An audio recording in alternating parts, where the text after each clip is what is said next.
So, we're gonna talk about negotiable instruments for this afternoon. Tapos, that is Article 2031. But before we start, let's start with the history ng negotiable instruments.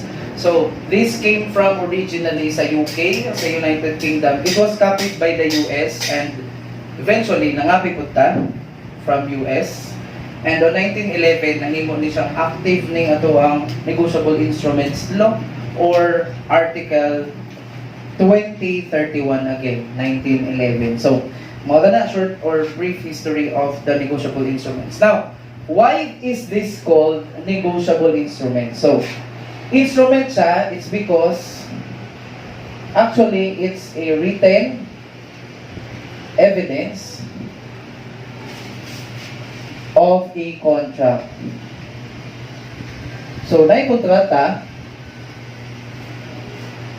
tapos, isulat. So, written evidence. Instrument na siya.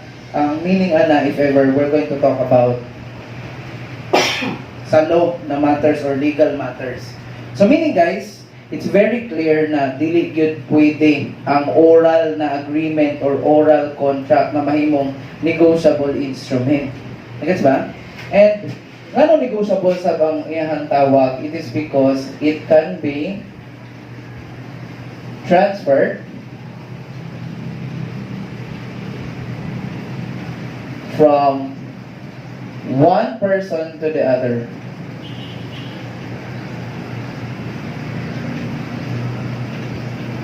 So, ang negotiable instrument siya. Now,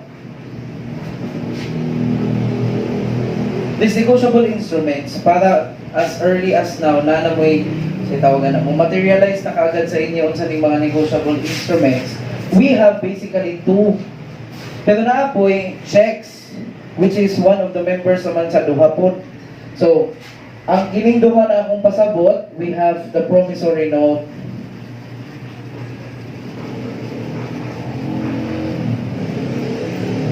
and the bill of exchange.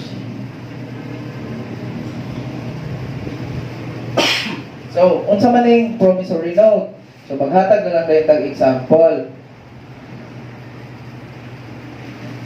Medyo gamay siya na square. So, dako na to.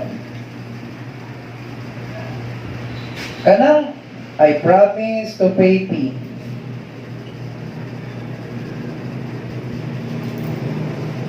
Or order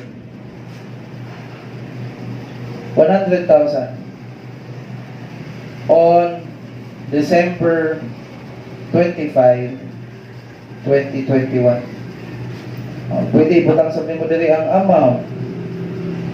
Pwede po magbutang ka dili og words. Instead na 100,000, magdungag ka og 100,000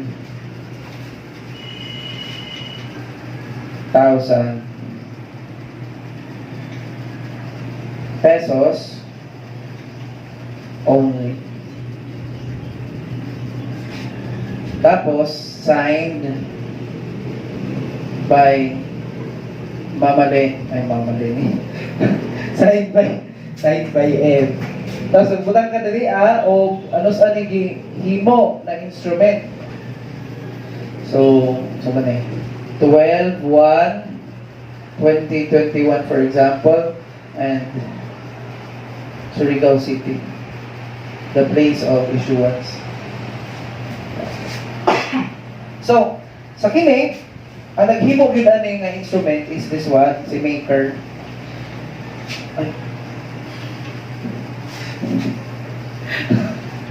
Palpak. So, si maker is actually the ones making this instrument. Siya po ang nag-promise. Siya po ang primary liable for the promise. So, kini siya si maker.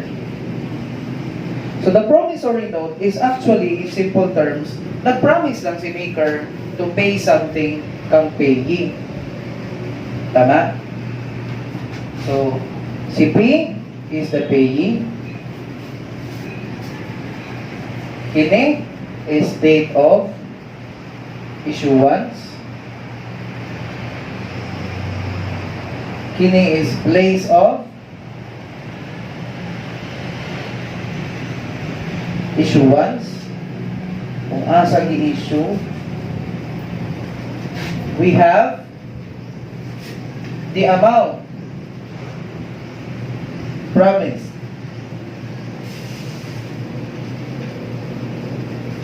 Na, and this is the promise. Kani siya is the maturity date.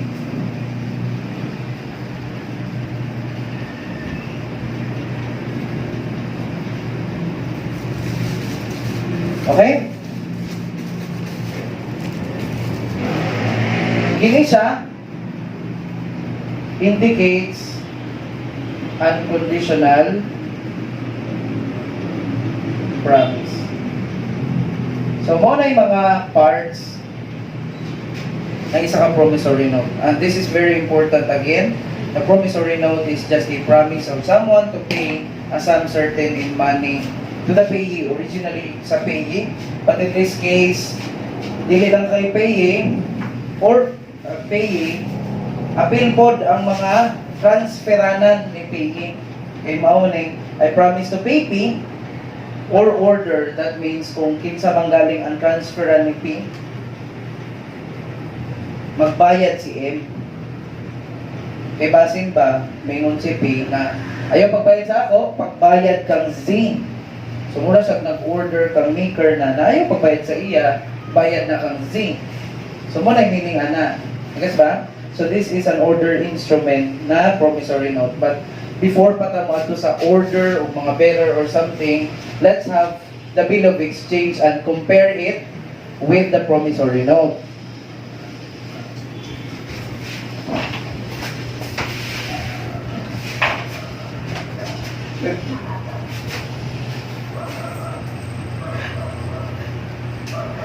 Ay!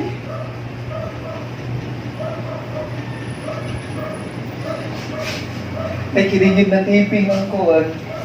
Sige lang. At least realistic siya. Realistic sa rate mo. Sige na. Sa bill of exchange, inani po ng bill of exchange. Nagapoy date.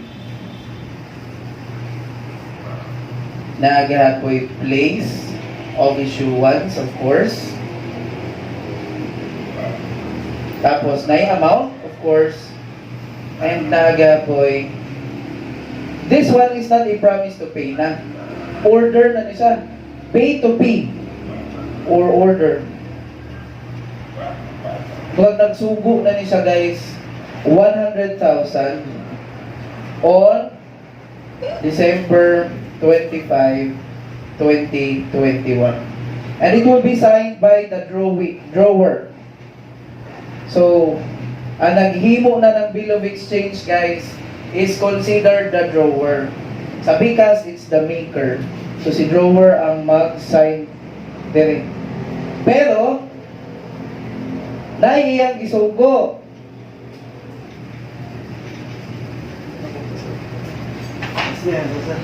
Ayan. Kinilay mo agi. Two. Isa may ang ikon. P-dots. So, sa bill of exchange, ang body is not a promise to pay. Instead, it's an order by the drawer to the drawing. Ang tawag sa iya is drawing. Sugo niyan nabayaran si P palihog, o kung kinsa may ganahan ni P, kung kinsa iyahang transferan ni na negotiable instrument. So, muna yung mga tuno nila. Now, the question is, kung sa promissory note, the primary responsible for the promise is the maker, kinsa may primary responsible sa bill of exchange? Kinsa man? Wait. Kinsay primary responsible for the payment of 100,000?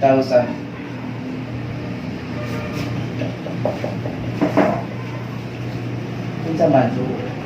Ha? Si Kini secondarily liable na eh. Si drawing is not yet liable unless iyan i-accept ang order ni drawer. So, si drawing, when he becomes the acceptor, he becomes the primary responsible for the payment of 100,000 to the payee.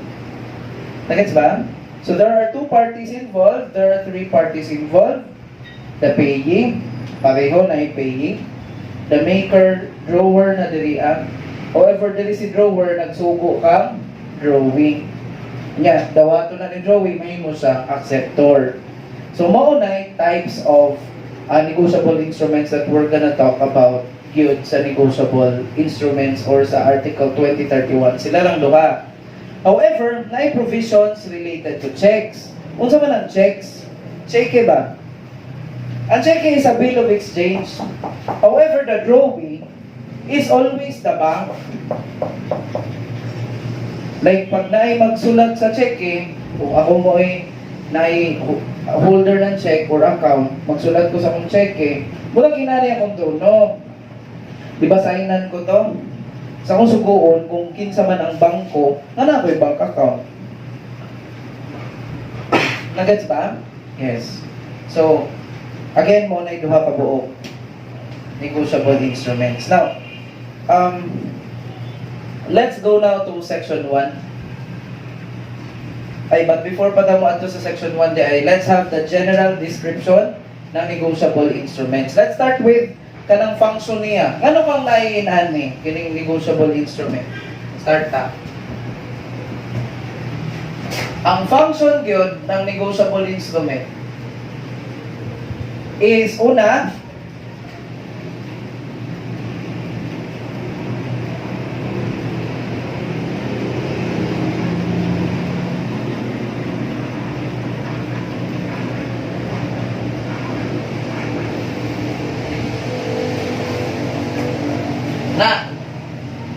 to increase currency in circulation. Now, we have legal tender. We have money, di ba?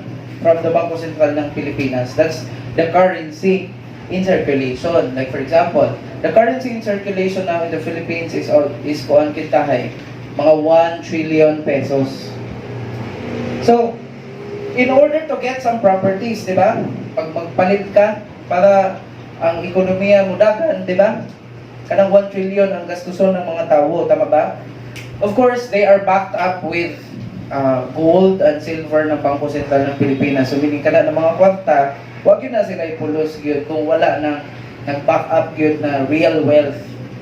Kaya medium of exchange naman ang kwarta. Tama ba? Karon, imagine if ever na kay 200,000, nandiyan na kay palito na 1 million nga lupa, murag mas stop ang inyong transaction. It's because kulang imong kwarta. Tama ba? Pero imagine if ever na kay inani promissory note, like you are going to pay for 200,000 and mag-execute ka ng promissory note for 800,000. Di ba na yun good ang commercial activity? Tama ba? So mo na gusto ani na paspas gihapon ang mga commercial transactions. Nagets ba? And now, the 1 trillion nimo na appeal mo 200,000, ang magdagandagan na karon sa market is not only the money na 1 trillion, it includes na your 800,000 na promissory note. Transferable money from one person to the other. Tama ba? So, kung kinsay nakagulit adto kay pwede man sa mupalit sa lain, di ba? Mo na iyang ibayad. Tama ba? So, mutaas ang currency in circulation. Nagets ba? And the most important thing is the aim of these negotiable instruments is to become a substitute for money. Nagets ba? So those are the functions of the negotiable instruments. Now let's talk about the characteristics. Okay. So the characteristics of the negotiable instruments is una, negotiability.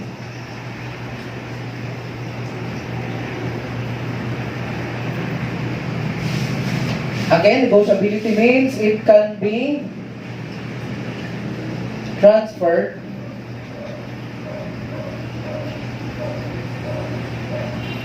from one person to the other. Nagets ba? It can be transferred from one person to the other. Because all other instruments na dili mo qualify dili, dili promissory note, dili bill of exchange, they can't be transferred from one person to the other. So this is one of the features ni negotiable instruments. And the second one is accumulation of secondary contracts.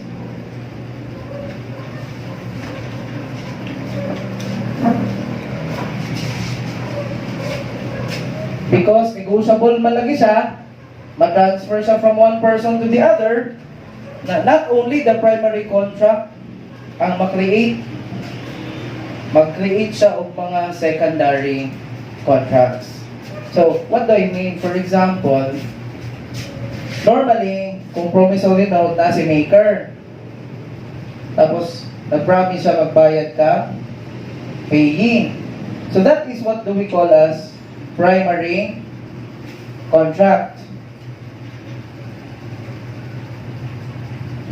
Nagets ba? Now, si payee, if that is a negotiable instrument, can transfer it to A, can transfer it to B, can transfer it to C.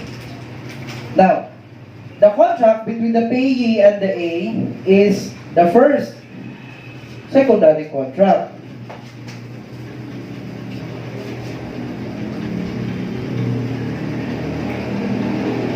Kini pong kontrata ni B, ni A o ni B, kay gi-transfer man ni A, it's a secondary contract also.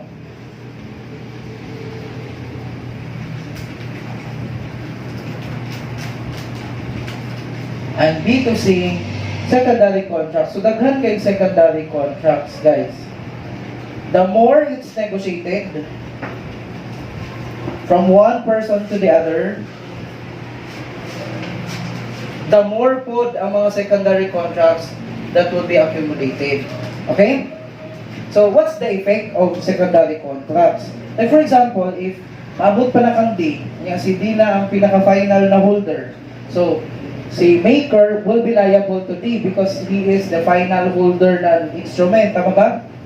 C to D is another secondary contract. Now, because of this, na yung mga secondary contracts, si D can proceed against C. Si D also can proceed against M. Can proceed against B and A. It's not the same with money. Kaya pag magbayad ko sa imuha, tapos ibayad na nimo sa lain, kanya ibayad na sa nimo sa lain, halos di na matrace kung kita hay peke ito na kwarta. Like may something wrong ito na kwarta ba? Ang magukod na nimo is ang katong last na naghatag sa imo. However, kung nakahinumdum pa ka, di ba? So, this feature is not found sa money. Although, the money is universally accepted sa tanan mga transactions. Tama ba? Ito ni siya. Di man illegal tender. Tama ba?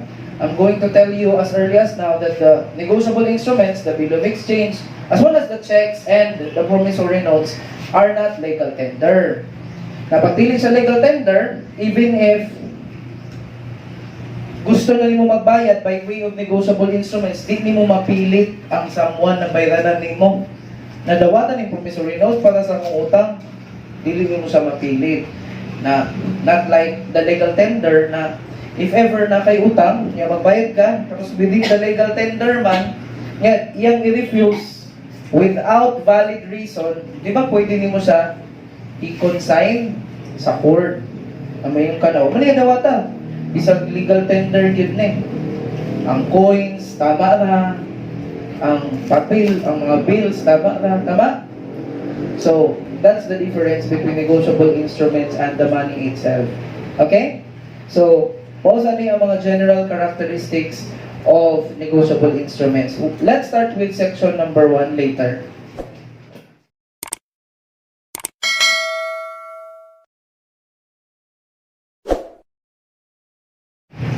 So, muna to ganina ang what do we call as general description and history of the negotiable instruments law. Karon, let's start na sa mga sections gyud para mahuman nato siya. So, let's start with number 1. So, section number 1 of the NIL, Negotiable Instruments Law, talks about the requisites para sa negotiable instruments na. Pag wala diri or nabagsak sa isa diri, that means it's not a negotiable instrument. Nagets ba? So, the first one, kinahanglan yun ninyo ni memorize on yun, not word by word, but the essence of the sections.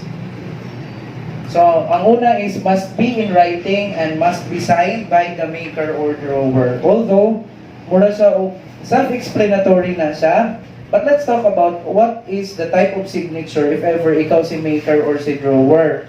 Pwede ba siya kuan? Like for example, kung ako, pwede ba ang akong ipangalan na Gletsmar, diriam na itong explanation sa number 1, pwede ba na Gletsmar biig kasama akong gibutang. Valid ba na signature? Yes, valid na siya na signature so long as ako nang gi-write yun sa instrument, sa face. Pwede po kanang pirma. Pwede po kanang G, BI. Pwede gihapon.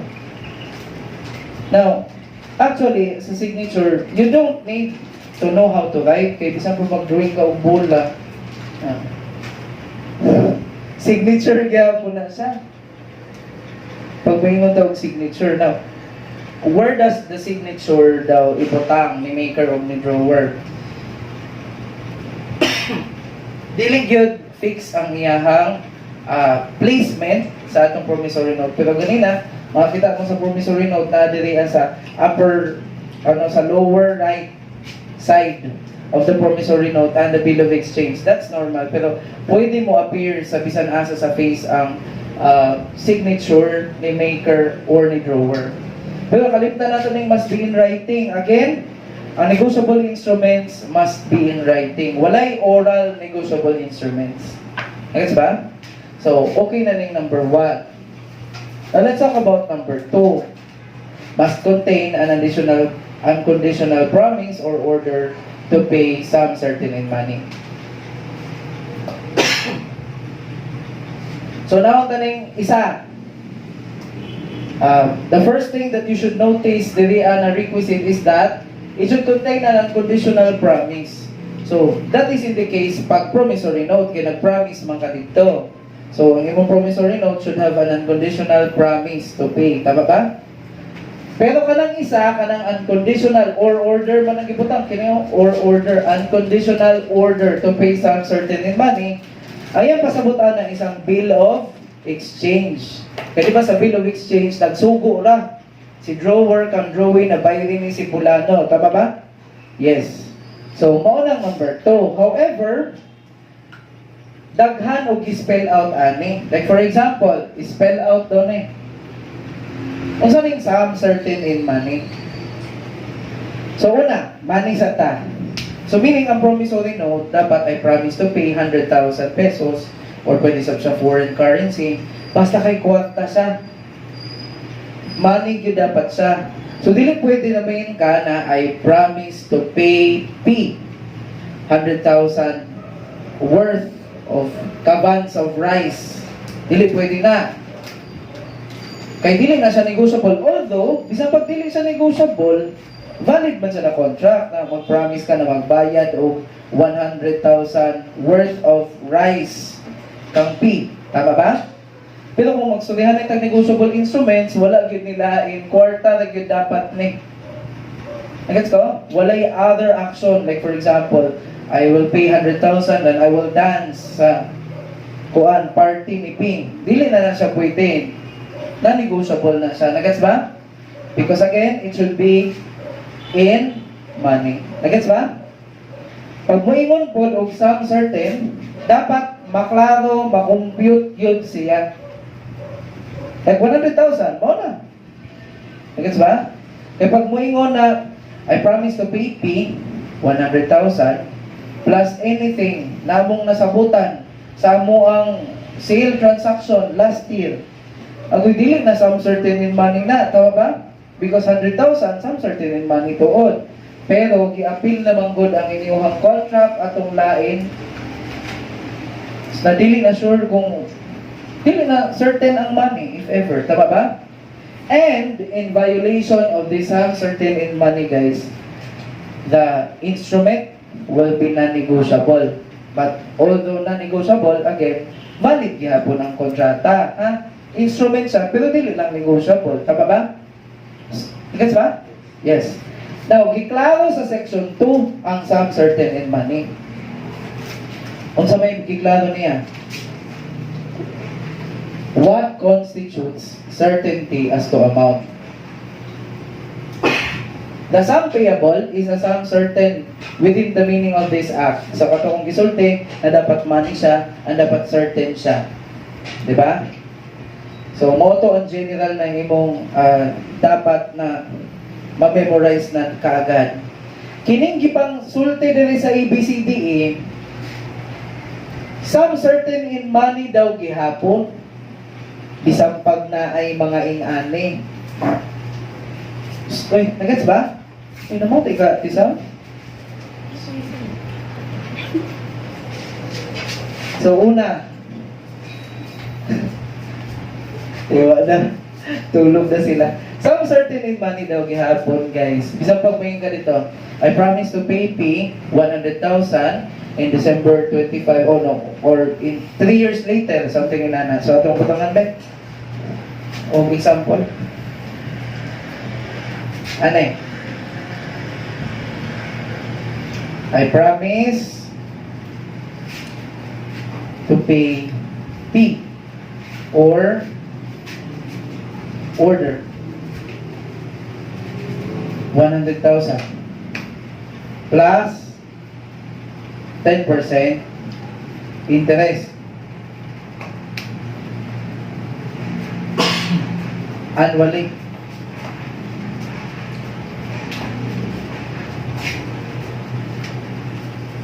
Every December 31. 4 years. 2020, 2021, and 2022. So, I promise to pay P or order 100,000 plus 10% interest annually every December 31 for years 2020, 2021, and 2022. So, kana siya, dili naman 100,000 ang ibutang na may stipulation as to interest. Ingon si section 2, it's still some certain, bahala pag na ay stipulation as to interest. Because even if dili certain, tanawa, makompute naman 10% times 100,000, of course, that's 10,000 every year. Tama ba? So it's still kuan kanang tawagan eh. Negotiable, it's because some certain in money manggihapon eh. Tama? Ikaduha. Pamunay magtanaw if ever kuan ni siya. I promise to pay P or order 100,000 on December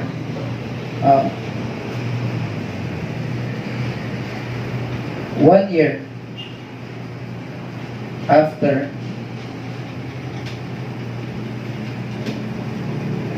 date of issuance plus interest.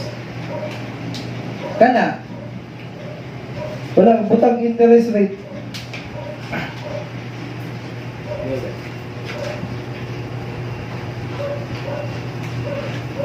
So na interest sa provision, tama ba?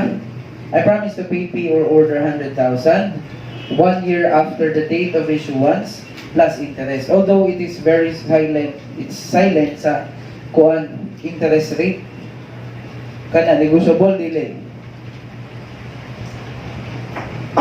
Negotiable gihapon. So, you need to remember this always. If ever, nagbutang na na plus interest,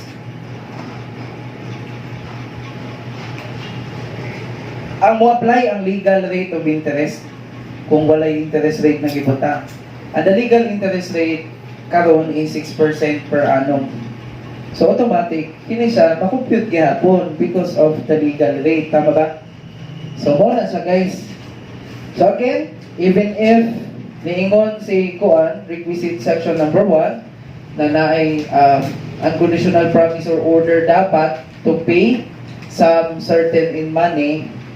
So, dapat kwarta, kanya dapat certain po ang amount. Diba? Although na naka-instricto, bahala daw kung naay mga provisions aning ABCDE, some certain in money gihapon, negotiable gihapon. So, unsay sunod? By stated installments. So, pwede po na I promise to pay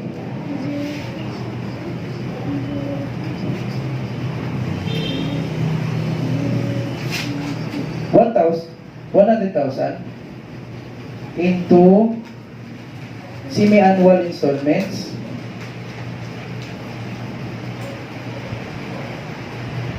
Semi-annual equal installments.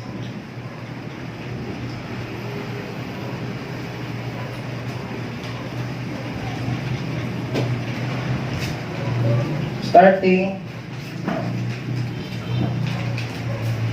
on July 1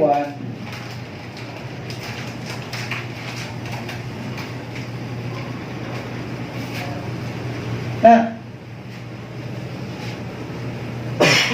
pwede po na provision as to installments.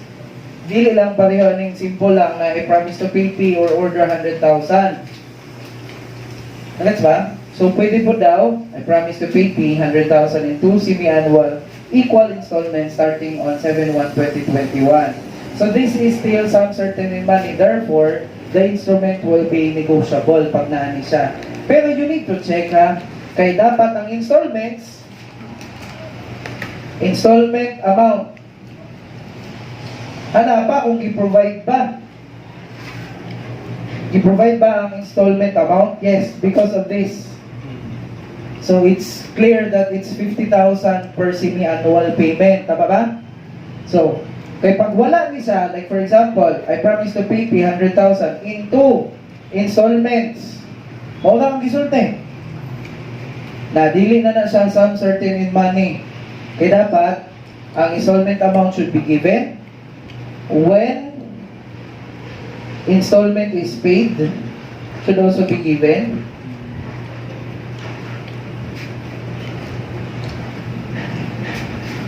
ay dapat ginahatag ni silang kanan or the maturity date of each installment. Dapat na anak. Gets ba? Yes. Next. Pwede sa donate.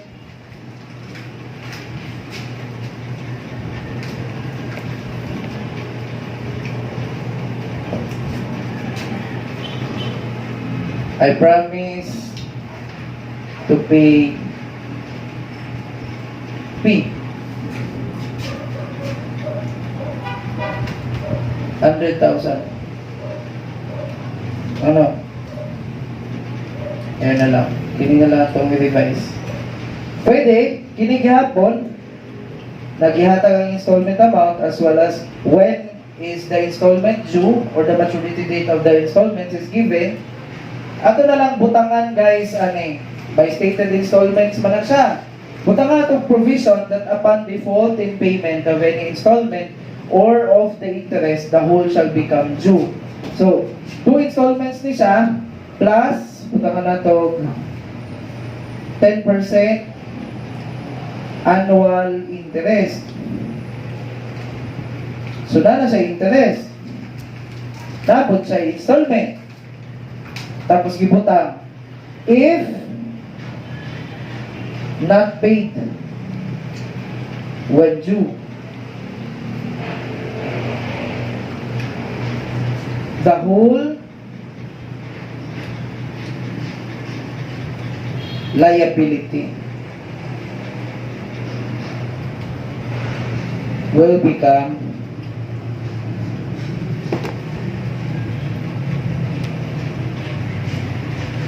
demandable at once. Muna yung ibutang dito na yung maker.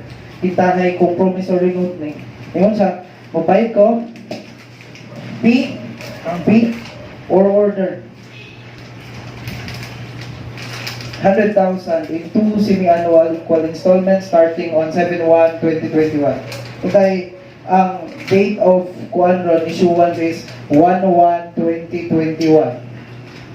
Plus, magbayad pagit siya 10% annual interest. So meaning, ang iyang bayad nun sa 7/1/2021 is 100,000 times 5%. Kaya annual interest man daw. So meaning, ang semi-annual is 5%. So meaning, pwede ang iyang bayad nun is 50,000. 50,000 sa installment and 100,000 times 5%, 5,000. So, mga 55,000 ang iyahang bayro nun sa 7/1/2021. Tama ba? Okay. And sa sunod, it's 50,000 again as installment and mas gamay na ang interest if ever diminishing. So, we have 5% of 50,000, 25 na lang. So, 55 ang pinakauna, installment na plus interest, plus 50,000 last na installment. Anya, 2,500 na lang ang interest because it's already based sa 50,000 times 5%. Again, 5% ang igamit, kay annual interest is 10, tapos kung semi-annual na itong isbutan, 5% na, tama? Now, diri na example, pag di daw kabayad, kung kita ni si maker, pag di kabayad daw ng any installment or interest, the whole will become due and demandable. The question is, some certain in money pa ba daw gihapon na? Isang pag-isulti.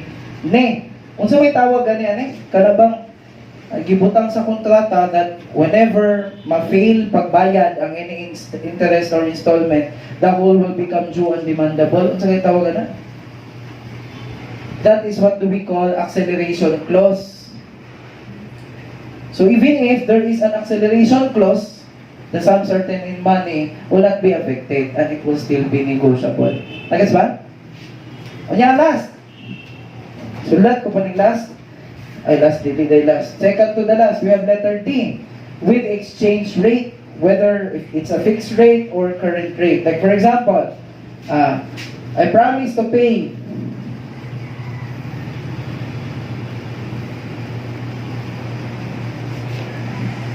P $1,000. So, kana siya fix na $1,000. Tama ba? $1,000 $1,000 equivalent in pesos. 50,000. Equivalent in pesos on December 31, 2021. Sige na lang. I do not know kung saan niya pag-construct, but ang point is, pagbayad ka kang P ng kwarta in Philippine pesos. And that kwarta is naka-base kung unsa ang current exchange rate sa dollars, sa $1,000. Like for example, if ever on December 31, take 54 pesos ang isa ka dollar, then that means on December 31, 2021, si kita as the maker will pay 54 times $1,000 or 54,000 pesos. Tama ba? Pwede na daw na. Some certain in money gihapon na. Gets ka? Pwede ganun wala nakabase sa kuan. Basta mo na yung example sa letter T. Letter E. Kanang with cost of collection, hindi na nato ni taga-ano kuan. Kanang sulat-sulat. Kasi may meaning ano eh. Kung ikaw si maker and you made a promise to pay me 100,000 pesos and you put there, if ever I cannot pay sa due date, I will be liable sa cost of collection or attorney's fees. Nagets ba? So if that's the case, some certain in money gihapon eh. Nagets ba? Some certain in money gihapon siya. Isang pa o feel ninyo. Di naman some certain in money because we do not know kung bilang attorney's fees, bilang collection cost. But sala man gihapon good ni kuan ni maker nga nawa siya nagbayad. Basta ang importante diri so long as wala pa nag-due date. So from the very beginning until the due date, kung some certain in money, fix man ang baygonon. Kung wala pa nag-due date, 100,000 naman. Madungag naman kung after due date, tama ba? Kana siya, some certain in money, negotiable gihapon. So, tanawa sa, requisite gani sa number 1 sa section 1. Ato nang i-delete din. Ayaw, sa ito i-delete. Section number 1, again, the negotiable instrument must be in writing and must be signed by the maker or drawer. And must be signed by maker or drawer doesn't need na kabalo siya magsulat. Pwede ka na mag-drawing ra siya. And the signature can be placed anywhere in the face of the instrument. Tama? Di ba mauna? Yes. So, kay writing man, wala kay oral na negotiable instrument. And, ang ikaduha, dapat ay makalimutan, must contain an unconditional promise or order to pay some certain in money. Okay? So, kanasa, unya na ng 3, 4, o 5, kaya na po yung mga sections that tackles that number 3, 4, and 5. But, dili sa kuan gyud sa requisite sa section 1, number 2, kanang section 1, number 2 nga requisite. Duha ka sections ang nagtakol ana. Kining section 2 is only discussing or specifying the sum certain in money lang. So, muna yung unod, sum certain in money. So, again, sa section number 2, gyud ang kinahanglan ninyo i-memorize. Masa ganit mo section 2? Sum certain in money daw gihapon. Even if na provision for una, interest. Sunod, installments, stated installments. Sunod, stated installments with acceleration clause. Paano dali na ma-memorize? Number 4, bahala pag with exchange rate. Tama ba? Current or fixed. Tama ba? Yan, number 5, even if there is a provision that whenever wala kabayad si maker, no, within the due date, magbayad siya o collection fees and attorney's costs. Nagets ba? Collection costs and attorney's fees, di ay baliktad. Some certain in money gapon siya. So, that's section 2.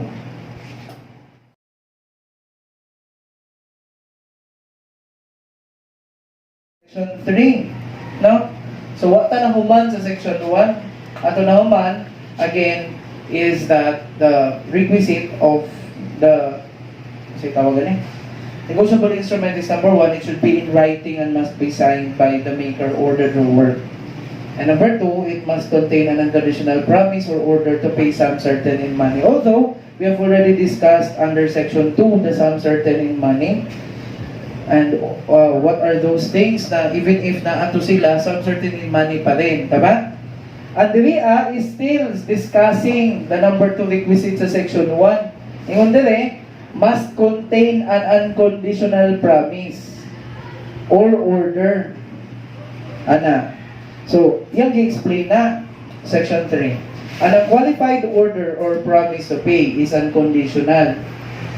Within the meaning of this act, bahala daw na ani.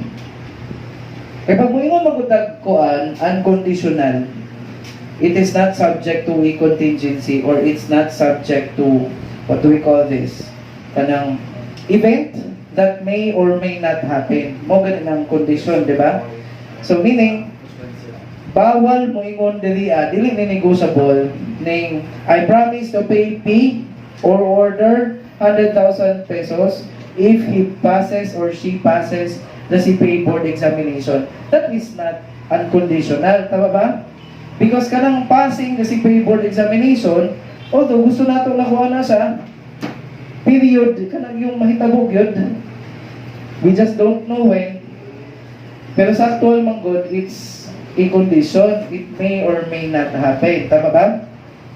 Although valid to, katong I promise to pay P or order 100,000 pag mo pass our board exam, it's a valid agreement.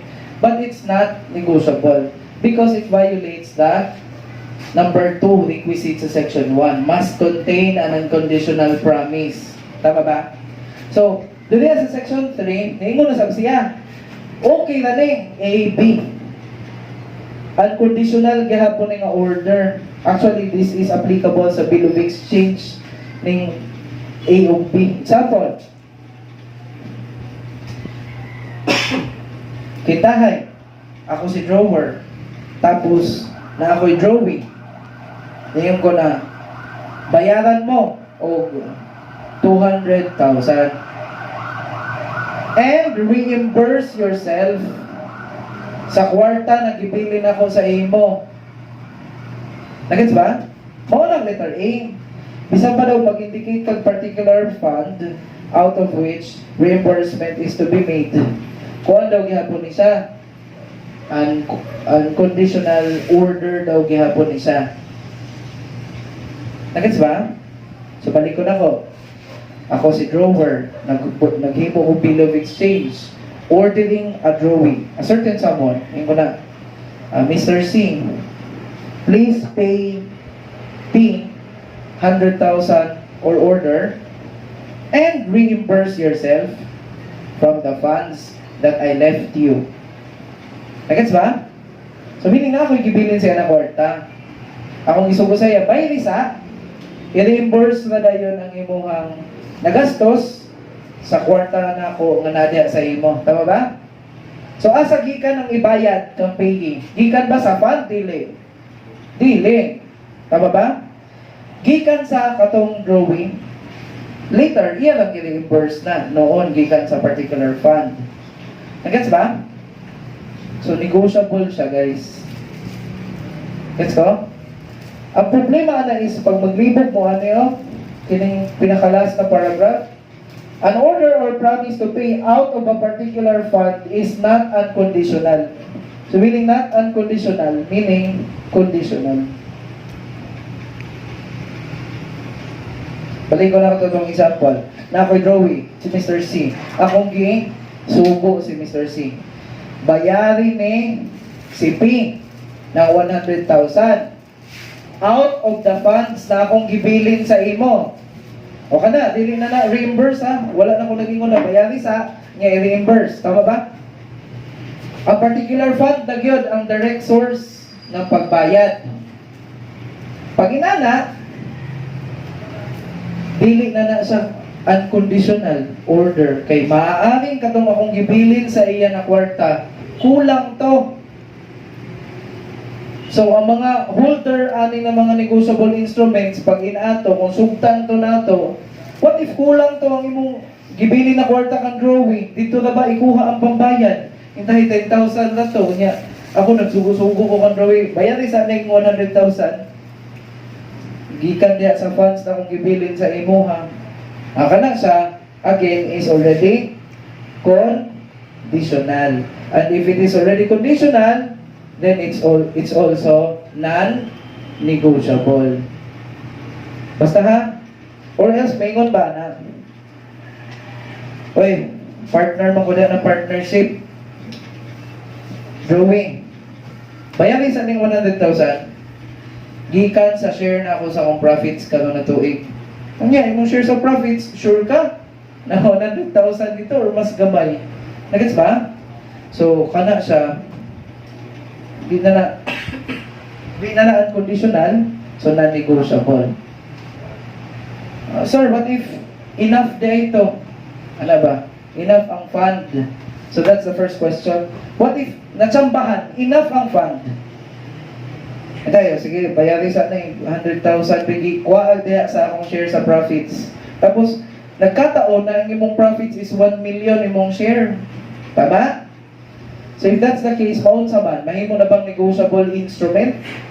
Ang katong ako ang gihimo na bill of exchange na Mr. C, bayari or pay to P or order 100,000 pesos out of my share sa atong partnership profits. Manegotiable na ba? Dili gihapon. Dili gihapon. Ang ato ang basihan sa conditional sa particular fund is dili ang sufficiency ng pondo. Ang pagkahimo ng negotiable instrument, ang wordings pa. Siya ka to, kay klaro mo kayo out of a particular fund to, the direct source of payment is from that particular fund.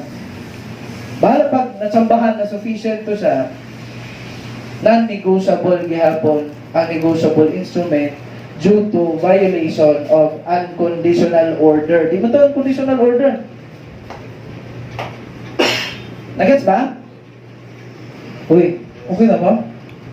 Basta bawal ang kuan particular fund, di na siya may kong negotiable. Pero valid gihapon ang kuan god, ang agreement, dili lang siya negotiable. Kaya algan itong mapasahan ana, tama? Next. Sir, what if si Joey is very much willing na magbayad bisag kulang imong pondo? Kita inaingon na I promise to PC. Please pay pay or order Mr. C. Isugo na ako si Joey. Mr. C, please pay P or order 100,000 out of my share sa profits sa atong partnership. Tapos pagtanaw, uy, 10,000 naman eh. 100,000 na ba nun? Ana na yun si kaya mo ng 100,000, ako na lang sa ibayad. Later na ka mag-reimburse sa ako. Ganun siya. Negotiable na ba? Or non-negotiable gihapon ang instrument? Non-negotiable gihapon siya. Kay out of a particular fund gihapon siya. What type pa case sa willingness ni Joey na mo assume magbayad sa? Tama ba? Wala sa tayo pakialam kung sufficient ang fund. The moment na payable from a particular fund, the direct source is a particular fund, that is already in violation sa unconditional order to pay. Tama ba? And it will make the instrument non-negotiable. Nagets ba? So, mo na yung meaning Next. Kaya kinato naman yung naingon. Lahin ning reimbursement, kay kining sa reimbursement, bayad ka, i-reimburse na imong sarili later. Duha ka actions ang present, tama ba? Which is, ma-insure ang mga holders, ay, pabayaran give me ani. Tama ba? Bahala na to kay i-reimburse naman later. Tama ba? Bahala kulang to, basta kay ma-reimburse na later, ako, mabayaran pa ko. Kung ako mo'y holder sa negotiable instrument, mabayaran pa ko ani, kay isugo man ni drawer si Joey na pagbayad sa later na mag-reimburse. Tama ba? Uy. Yes, sir. Next. Particular account to be debited with the amount. So, kita yung ingon bayari sa i-minus na ni sa akong account. Okay na siya guys. Basta kay bayari sa i-charge na ni sa akong account later. Bayari sa i-reimburse na ka later. Pero bayari ni using the particular fund, bawal. Nagets ka? Next. Bisa magbutangan na nimo og transaction nga maoy nahitabong rason nganong niabot ng negotiable instrument. For example, nabutang ka dito, because nagpalit ko sa imuha o motor, I promise to pay you. Kana ba? Na ang rason gani nganong naay promissory note, nagets ba? It's fine. It's still an unconditional promise or unconditional order to pay some certain in money. Tama ba? Yes. So, mao na yung mga meaning diha. So, kinila ang highlight, kining payment out of a particular fund. Tapos, guys, kuan, kanang mo yung ganitag unconditional promise or unconditional kuan, kanang payment, order. Unconditional promise or unconditional order, di maging subject sa conditions, no? Pag maingon tag sa bill of exchange order, dapat kana siya with strong force na pagka-order. Muna pag, oy si, itay katong ako si drawer, na ako'y drawing. Oy si, bayarin na si Kuan. Dapat inanag yun ang dating. Dili na, I request you. Kana sa dili na sa valid na bill of exchange, kaya di man na unconditional order. Kaya dapat with force man yun ang unconditional order. Do you understand? Or else, mag-ingon na, I authorize you to pay. Dili na pwede. Kanang mga I authorize, I request you, I hope that you will pay. Dili na sa unconditional order. Nagets ka? Dapat yun, pay to. Di ba? Nagets ba? Pay to the order. Nagets ba? Yes. So, muna siya guys, may rule number 2 na requisite sa section 1, gi-explain ng duha ka sections. Section 2 and Section 3. Section 2 explains the sum certain in money. And Section 3 explains the conditional promise or order. Nagets ba? Yes. So, kana sa, busa na eh.